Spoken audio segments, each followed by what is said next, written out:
அவர் அருகே குடியிருந்த 2 பெண்கள் அங்கே புதிதாக குடிவந்த இன்னொரு பெண்மணியை பற்றி பேசிக் கொண்டிருந்தார்கள். பேச்சின் நடுவில் ஒருவர், அந்த பெண்மணியின் நடையை பார்த்தாயா? காலை ஒரு மாதிரி வைத்துக்கொண்டு எவ்வளவு திமிராக நடக்கின்றார் என்றார். அதற்கு இன்னொரு பெண்மணி, நானும் கூட நீ சொல்வது போன்றுதான் நினைத்து கொண்டிருந்தேன். ஆனால் நான் அந்த பெண்மணியிடம் பேசிய போதுதான் தெரிந்தது, அவருக்கு இடது காலை விடவும் வலது கால் உயரம் கொஞ்சம் குறைவு என்று என நிதானமாக பதிலளித்தார்.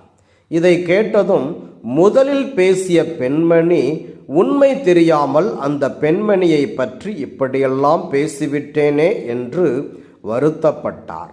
பெரும்பாலான நேரங்களில் ஒருவரை பற்றி முழுமையாக தெரியாமல் வாய்க்கு வந்தபடி நாம் பேசிவிடுகின்றோம், தீர்ப்பிடுகின்றோம்.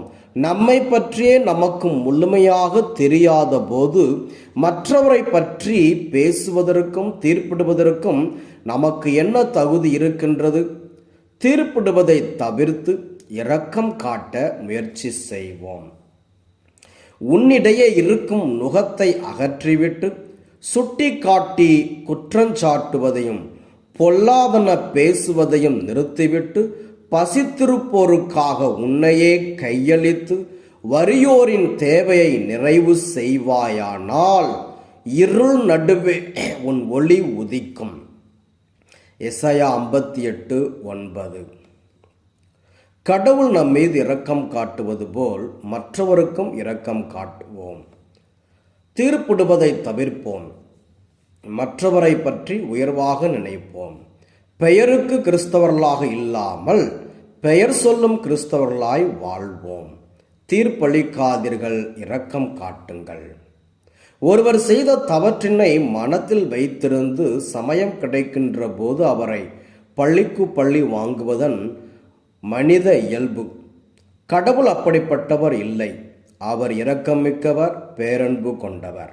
யூதா நாட்டினர் கடவுளின் கட்டளையை கடைபிடியாமல் வேற்று தெய்வங்களை வழிபட்டதால் பாபிலோனியர்களின் படையெடுப்பு அவர்கள் மேல் நடந்தது. பாபிலோனியர்கள் யூதா நாட்டின் மீது கிமு 586 படையெடுத்து வந்தபோது எருசலேம் திருக்கோயிலையும் நகரையும் தீக்கிரையாக்கிவிட்டு மக்களில் பெரும்பாலானவர்களை நாடு கடத்தி சென்றார்கள். இதனால் மக்கள் தங்கள் பாவங்களை உணர்ந்தவர்கள்